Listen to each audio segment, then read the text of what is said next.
विविध विकास कामांचं भूमिपूजन आपल्या माध्यमातून झालं। हे बघा, हा जळगावहून जामनेरला जोडणारा रस्ता आहे। अर्धा हा गिरीश महाजन यांच्या मतदारसंघामध्ये येतो आणि अर्धा गुलाबराव पाटलाच्या मतदारसंघात येतो। एकूण हा 7.5 कोटी रुपयाचा हा जवळपास रस्ता होता।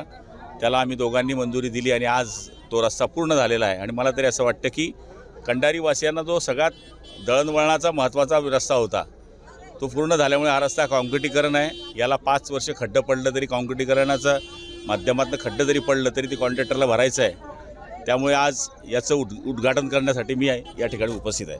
उद्योगमंत्री उदय सामंत हे शरद पवारांची भेट घेणार आहेत। उद्योगमंत्री उदय सामंत हे शरद पवारांची भेट घेणार आहेत। हे बघा, शरद पवार हे मोठे नेते आहेत आणि काही राज्याकरता जर काही विषय असेल तर एकमेकाशी भेटतो। आता राज ठाकरे देवेंद्र फडणवीसला भेटले, मग काय झालं? असं काही असते का? एकमेकाला भेटत असतात।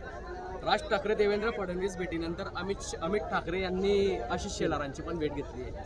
अरे मी काय म्हणतोय, भेट फक्त राजकारणापुरती नसते। मुंबई आहे, मुंबईमध्ये वेगळे प्रश्न आहेत, पर्सनल काही प्रश्न असतात, पर्सनल काही संबंध असतात। याचा अर्थ वेगळा काढणं मला वाटतं उचित होणार नाही।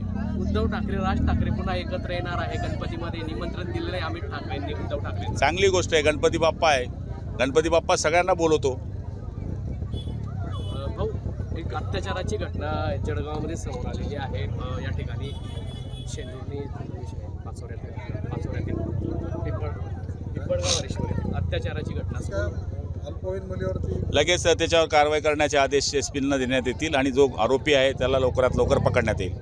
दुसरा एक विषय आहे की जळगावची अर्थव्यवस्था सुधारण्यासाठी शासन प्रशासन प्रयत्न करत आहे। गोल्ड हब सुद्धा करण्याचा प्रयत्न आहे। काल जिल्हाधिकाऱ्यांनी बैठक घेतली। तुम्ही सुद्धा यासाठी कसा प्रयत्न करणार की जळगावची ओळख सोन्यासाठी आहे, आता गोल्ड हब झालं तर अर्थव्यवस्थेचा कसा फायदा होणार? तेव्हा सगळ्यातर्फे प्रयत्न केले जात आहेत। आता D+ असेल किंवा लाईटच्या बाबतीमध्ये सवलत असेल, विमानतळाची लांबी वाढवण्याकरताचा विषय असेल, जे MIDC मधल्या प्लॉटचा विषय असेल, आपण सगळ्या गोष्टीवर या ठिकाणी बैठक घेतली। जे उद्योग येण्याकरता लागतं ते सगळे प्रयत्न आम्ही करतो आहे। गोल्ड करता हे आपलं हब आहे, त्याला काय सवलत देता येते का, या सगळ्या गोष्टींचा विचार सरकार करत आहे।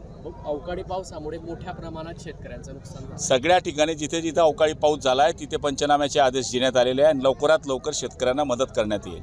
भारत पाकिस्तान आता बस रे भाऊ।